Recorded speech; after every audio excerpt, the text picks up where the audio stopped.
Hi Kannada ವೇದ YouTube ಚಾನಲ್ಗೆಲ್ಲ ಅಭ್ಯರ್ಥಿಗಳಿಗೆ ವಿದ್ಯಾರ್ಥಿನಿಯರು ಪೋಷಕರೆಲ್ಲ video ವೀಕ್ಷಣೆ ಮಾಡ್ತಿದ್ದೀರಾ ಅಂತ ಅನ್ಕೊಂಡಿದ್ದೇವೆ. ಸೊ ಮಹತ್ವದ ಒಂದು ತೀರ್ಪನ್ನ ಹೈಕೋರ್ಟ್ ಮತ್ತೊಂದು ಮರು ಆದೇಶವನ್ನು ಪ್ರಕಟ ಮಾಡಿದೆ ಅಂತ ಹೇಳ್ಬೋದಾಗಿರೋದು. ಇದ್ರ ಬಗ್ಗೆ ನಾವು ಕೂಡ ವಿಡಿಯೋ ಮಾಡಿ ಮಾಹಿತಿನ ಕೊಟ್ಟಿದ್ವಿ. ಸೊ ಈಗ ಮತ್ತೆ ಒಂದು ಚಿಕ್ಕದಾಗಿ ಮಾಹಿತಿನ ಕೊಡ್ತಾರೆ. SLC ವಿದ್ಯಾರ್ಥಿಗಳಿಗೆ ಹೈಕೋರ್ಟ್ ಲೈನ್ ಅರ್ಜಿ ವಿಚಾರಣೆ ಇಂದಿತ್ತಲ್ಲ ಏಪ್ರಿಲ್ 21ನೇ ತಾರೀಕು 2026ರಂದು ಹೈಕೋರ್ಟ್ ಇದೀಗ ಮಹತ್ವದ ಆದೇಶ ಏನು ಕೊಟ್ಟಿದೆ ಅಂತ ಹೇಳಿದ್ರೆ, ಹಿಂದಿ ಅಥವಾ ತೃತೀಯ ಭಾಷೆ ವಿಷಯಗಳಿಗೆ ಗ್ರೇಡ್ ಬದಲಾಗಿ ಅಂಕವನ್ನೇ ನೀಡಿ 2025-26ನೇ ಶೈಕ್ಷಣಿಕ ವರ್ಷಕ್ಕೆ ಸಂಬಂಧಪಟ್ಟಂತೆ ಏನು ಅಧಿಸೂಚನೆ ಹೊರಡಿಸಿದ್ರಲ್ಲ ಆ ಪ್ರಕಾರದಲ್ಲಿ ನೀವು ಗ್ರೇಡ್ನ ಬದಲಾಗಿ ಅಂಕ ಏನು ಕೊಡ್ತೀವಿ ಅಂತ ಸಂಬಂಧಪಟ್ಟಂತೆ ಮೌಲ್ಯಮಾಪನ ಎಲ್ಲ ಮಾಡ್ತೀವಿ ಅಂತ ಪ್ರಕ್ರಿಯೆನ ಕೊಟ್ಟಿದ್ರಲ್ಲ. ಸೊ ಅದೇ ರೀತಿಯಾಗಿ ಆ ಅಧಿಸೂಚನೆಯನ್ನು ಫಾಲೋ ಮಾಡಿ ಮುಂದಿನ ವರ್ಷದಿಂದ ಬೇಕಿದ್ರೆ ನೀವು ಗ್ರೇಡ್ಗೆ ಸಂಬಂಧಪಟ್ಟಂತೆ ಕರಡು ಅಥವಾ ನಿಯಮಗಳನ್ನೆಲ್ಲ ರೂಪಿಸೋದ್ರ ಮುಖಾಂತರದಲ್ಲಿ ಆ ಬಗ್ಗೆ ತೀರ್ಮಾನ ತೆಗೆದುಕೊಳ್ಳುವಂತೆ. ಬಟ್ ಆದರೆ ಈ ವರ್ಷ 2025-26ನೇ ಶೈಕ್ಷಣಿಕ ಸಾಲಿನಲ್ಲಿ ಈ ಒಂದು ಪರೀಕ್ಷೆ ಏನಾಗಿದೆಯಲ್ಲ ಇದಕ್ಕೆ ಅಂಕವನ್ನೇ ಕೊಡಬೇಕು ಅನ್ನೋದಕ್ಕೆ ಸಂಬಂಧಪಟ್ಟಂತೆ ಹೈಕೋರ್ಟ್ ಆದೇಶವನ್ನು ಕೊಟ್ಟಿರುವಂಥದ್ದಾಗಿರುತ್ತೆ. ಇದಕ್ಕೆ ಸಂಬಂಧಪಟ್ಟಂತೆ ಇದೀಗ ಸೊ ಹೈಕೋರ್ಟ್ ಏನು ಮರು ಆದೇಶವನ್ನು ಕೊಟ್ಟಿರುವಂಥದ್ದಾಗಿರುತ್ತೆ. ಯಾಕಂದರೆ ಒಂದು ಸರ್ಕಾರದವರು ಕೂಡ ಮತ್ತೆ ಮೇಲ್ಮನೆಗೆ ಹೋಗಿದ್ರು. ಆ ಪ್ರಕಾರದಲ್ಲಿ ಇವಾಗ ಒಂದು ಹೈಕೋರ್ಟ್ ಆದೇಶನ ಕೊಟ್ಟಿದೆ. ನಂತರದಲ್ಲಿ ಪ್ರಮುಖವಾಗಿ ಸುಪ್ರೀಂ ಕೋರ್ಟ್ ಮೊರೆ ಹೋಗ್ತಾರಾಗಿದ್ರೆ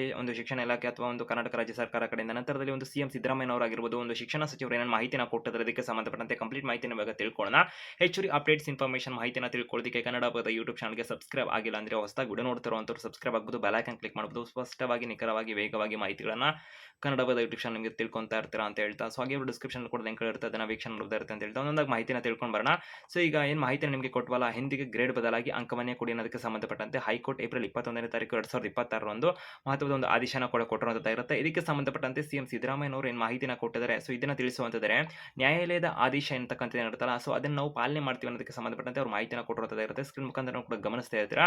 ತೃತೀಯ ಭಾಷೆಗೆ ಹೈಕೋರ್ಟ್ ಏನು ಈ ವರ್ಷ ಒಂದು ಅಂಕನೇ ಕೊಡಬೇಕು ಅನ್ನೋದಕ್ಕೆ ಸಂಬಂಧಪಟ್ಟಂತೆ ನಿರ್ದೇಶನ ಅಥವಾ ಆದೇಶನ ಕೊಟ್ಟಿದೆಯಲ್ಲ, ಸೊ ಅದನ್ನ ನಾವು ಪಾಲಿಸಲಾಗ್ತದೆ ಅಂತಕ್ಕಂಥ ಸಂಬಂಧಪಟ್ಟಂತೆ ಪಾಲಿಸ್ತೀವಿ ಅಂತ ಸಿಎಂ ಸಿದ್ದರಾಮಯ್ಯನವರು ಮಾಹಿತಿನ ಕೊಟ್ಟಿರುವಂಥದ್ದಾಗಿರುತ್ತೆ. ಇದಕ್ಕೆ ಸಂಬಂಧಪಟ್ಟಂತೆ ಸಿಎಂ ಸಿದ್ದರಾಮಯ್ಯನವರು ಇನ್ನು ಗುಂಡಲಪೇಟೆಯಲ್ಲಿ ಅಂದರೆ ಚಾಮರಾಜನಗರ ಡಿಸ್ಟ್ರಿಕ್ಟ್ನ ಒಂದು ತಾಲೂಕಿನಾದಂಥ ಗುಂಡಲಪೇಟೆಯಲ್ಲಿ ಮಾತನಾಡೋರ ಮುಖಾಂತರ ಸುದ್ದಿಗಾರರೊಂದಿಗೆ ಸೊ ಅವರು ಈ ಒಂದು ತೃತೀಯ ಭಾಷೆಗೆ ಸಂಬಂಧಪಟ್ಟಂತೆ ಹೈಕೋರ್ಟ್ ಆದೇಶ ಕೊಟ್ಟಿದೆಯಲ್ಲ, ಸೊ ಅದನ್ನು ನಾವು ಫಾಲೋ ಮಾಡ್ತೇವೆ.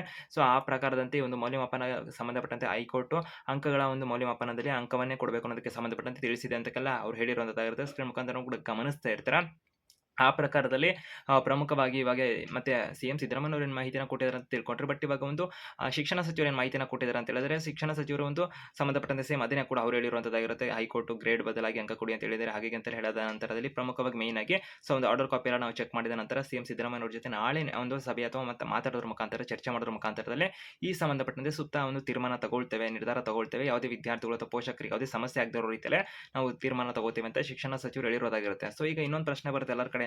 ಸೊ ಒಂದು ಹೈಕೋರ್ಟ್ಗೆ ಅಪೀಲ್ ಎಲ್ಲ ಹೋದಂಥ ಸಂದರ್ಭದಲ್ಲಿ ಹೈಕೋರ್ಟ್ ಹಿಂದೆ ಜಡ್ಜ್ಮೆಂಟ್ ಕೂಡ ಕೊಟ್ಟಿತ್ತು. ಆ ನಂತರದಲ್ಲಿ ಒಂದು ಸರ್ಕಾರ ಮೇಲ್ಮನೆ ಮೇಲೆ ಹಾಕಿತ್ತು. ಸೊ ಈಗ ಮತ್ತೇನಾದ್ರು ಸರ್ಕಾರ ಸುಪ್ರೀಂ ಕೋರ್ಟ್ನ ಮೇಲೆ ಅಂದ್ರೆ ಆ ಒಂದು ಮೊರೆ ಕೂಡ ಹೋಗುತ್ತಾ ಅಂತಕ್ಕಂಥ ಒಂದು ಪ್ರಶ್ನೆ ಕೆಲವರಲ್ಲಿ ಬರ್ಬೋದಾಗಿರುತ್ತೆ. ಸದ್ಯಕ್ಕೆ ಅಂದ್ರೆ ಒಂದು ಹೈಕೋರ್ಟ್ನ ಮೇಲೆ ಇರ್ತಕ್ಕಂಥದ್ದು ಏನಂದ್ರೆ ಸುಪ್ರೀಂ ಕೋರ್ಟ್ ಆಗಿರುತ್ತೆ. ಅದ್ರ ಮೇಲೆ ಏನಾದ್ರು ಅಪ್ಲಿಕೇಶನ್ ಹಾಕ್ತಾರ ಮತ್ತೆ ಹಾಗೆ ಅಂತ ಒಂದು ಪ್ರಶ್ನೆ ಏನು ಬರುತ್ತಲ್ಲ, ಮತ್ತೇನಾದ್ರು ಹೋಗ್ತಾರ ಗೌರ್ಮೆಂಟ್ ಅಂತ ಸದ್ಯಕ್ಕೆ ಒಂದು ಪಾಸಿಬಿಲಿಟೀಸ್ ಹೇಳ್ತಾರೆ. ನನ್ನ ಒಂದು ಅನಿಸಿಕೆಯನ್ನು ಕೂಡ ತಿಳಿಸುವಂತಿದ್ದಾರೆ. ಸದ್ಯಕ್ಕೆ ತೀರಾ ಕಡಿಮೆ ಅಂತ ಹೇಳ್ಬೋದಾಗಿರೋದು. ಯಾಕಂದ್ರೆ ಒಂದು SLC ವಿದ್ಯಾರ್ಥಿಗಳಿಗೆ ಲಕ್ಷಾಂತರ ವಿದ್ಯಾರ್ಥಿಗಳು ಪರೀಕ್ಷೆನ ಬರೆದಿರ್ತಾರೆ.